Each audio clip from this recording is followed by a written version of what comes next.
was basically our arrangement. Dan sat in the pilot seat during this operation, sort of monitoring the motion of the vehicle, making sure that it was steady and that there were very few vibrations of any sort. Here's a picture of the INSAT actually being deployed from the spacecraft. You can see that the deploy went very smoothly. At the moment of deploy. Now, did you catch that in the background? Let me play it again so you can see. Look at the guy's face in the background. What a joke. Now, this is from the official Challenger 1983 mission. I'll leave a link in the description below. We only have one window that has a view of the Earth, and it's filled up with a TV camera. If the window was completely filled up with a TV camera, as he stated, then an astronaut's arm would not be able to get between the camera and the window, as it obviously does here in this outtake. South America becomes invisible just off beyond the Terminator or inside the shadow.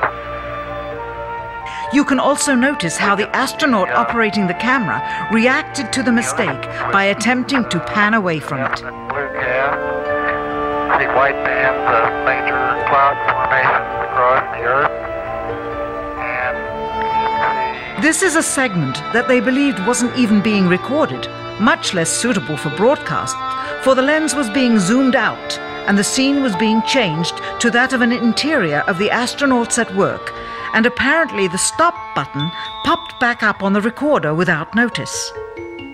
Here is the diffused work light that they used to see camera controls, but not throw light onto the spacecraft's wall. Here they remove part of the crescent insert.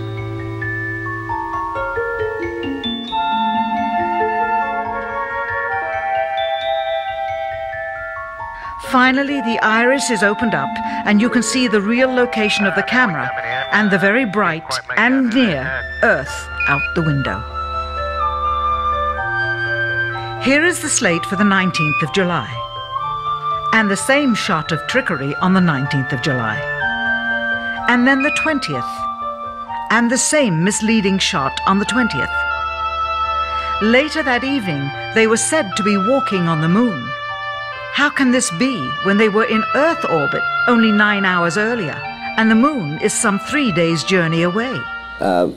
If this was then fake, do you believe the theory that it was Stanley Kubrick, who shot the moon landing?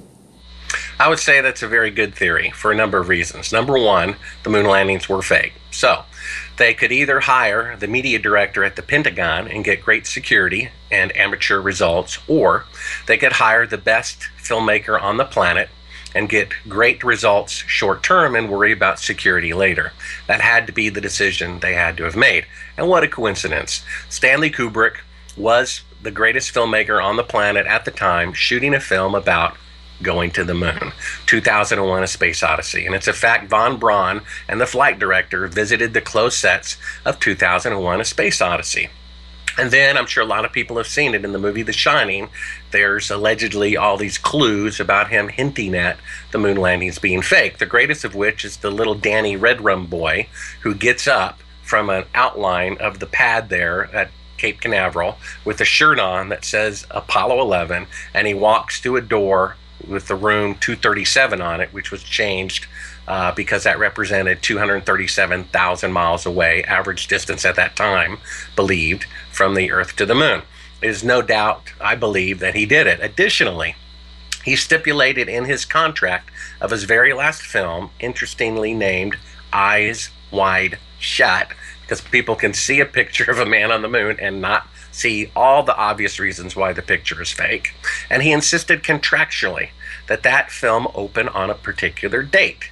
Even if he were to predecease the date, it would have to be carried out. That date was July 16th, 1999. The 30th anniversary of the moon missions is when he insisted that Eyes Wide Shut open. Yes, I believe that he did it. It's no proof of that, but that's a very, very good theory, and it's very likely true. Now here's an interesting hint that I found from the Apollo 13 mission. NASA is basically telling us it's all a movie connected to Stanley Kubrick. Check it out.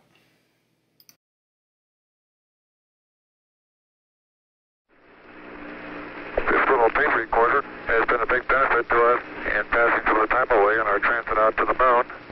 And it's rather odd to see it floating like this in Odyssey while it's playing the scenes of 2001.